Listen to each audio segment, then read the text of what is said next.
Welcome back to the Psalm 40 Project. We continue our conversation with Matt Scholten. So, how did Calvin College, Calvin University now, how did that training, how's that living out now in your life? What are you learning about yourself, say, in your workplace or in church? Choose one, Yeah. How's that working?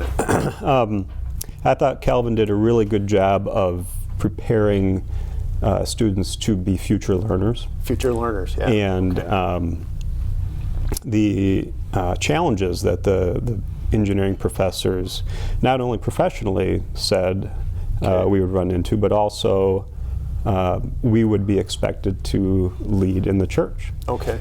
And part of that is, am I efficient at that? Am I ready for that right now? Yes or no? Mm-hmm. What type of skills or what type of knowledge should I learn to actually be effective at that? So knowing yourself makes you a better leader when you are honest and you can address your deficiencies before you go into your position. Yeah. Okay. Are there any events, any circumstances, particularly I'm thinking in the workplace now, that stretched how God used Calvin College, your professors, stretched your faith, challenged what it means to be a Christian in the workplace? I think the challenge of working in a large company that I would not say is hospitable to Christianity. Okay, yeah. How can you be, kind of an outspoken Christian within that context? We have had company-wide emails about leaving tracts in the bathroom. Okay. That's a no-no. That's a no-no. Okay. Whoa. But I think if you were to ask any of my coworkers that I deal with, hey, does Matt go to church? Yeah. I think they would all say, yeah. Okay. So it's trying to be I don't want to say sly, but know the right opportunities, make the connections with your coworkers. Yep. Wise, let's use that word, I think. I wouldn't call myself that yet. Working on it. Okay. But not being a hammer, not being a Bible thumper. You're right.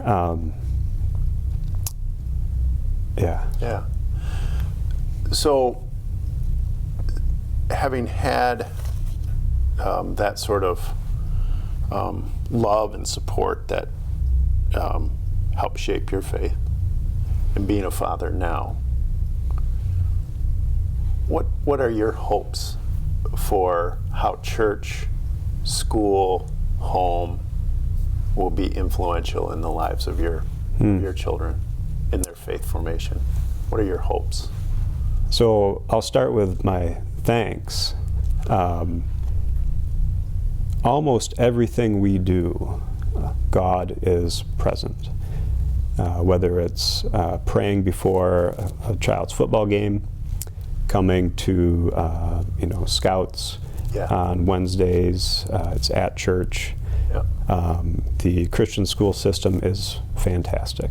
Yeah. So the challenge is to continue that at home, and we try to do that with devotions and nightly prayers.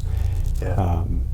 But it's a little bit of the same thing at work. Is you want to get to a learning moment and don't overdo it. Okay. Yeah. What do you mean by that? Don't overdo it. Don't overdo it.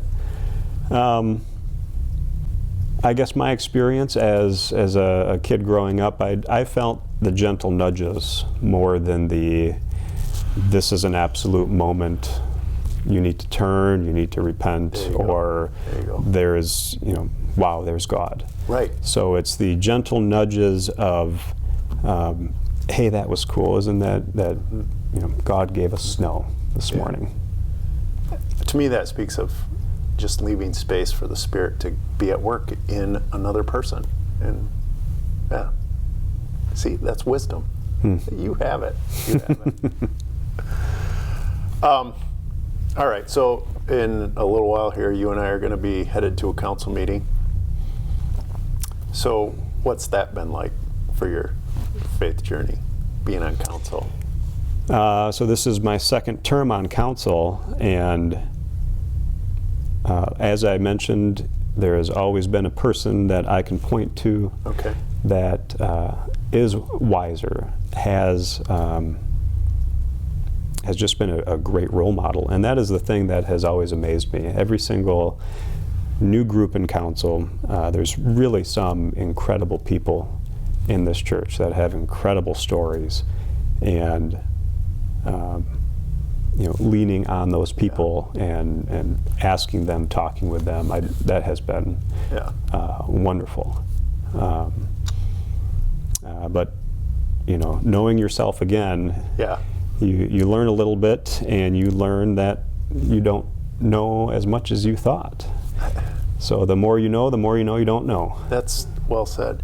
I think for me, I so appreciate, because maybe folks from church don't know, but council members take turns each week, each meeting, sharing devotions. And I love how people who are giving devotions usually make it very personal to who they are and how God is at work in their lives. And as you say, the stories that we have the privilege to hear around that council table just nurture my faith. I love that part of council meetings. It's really great. Matt, thanks for agreeing to meet with me. You bet. It's good. So, thanks for joining us for Psalm 40 Project, this conversation with Matt Scholten. Look for us again after Advent and Christmas season is over. Thank you.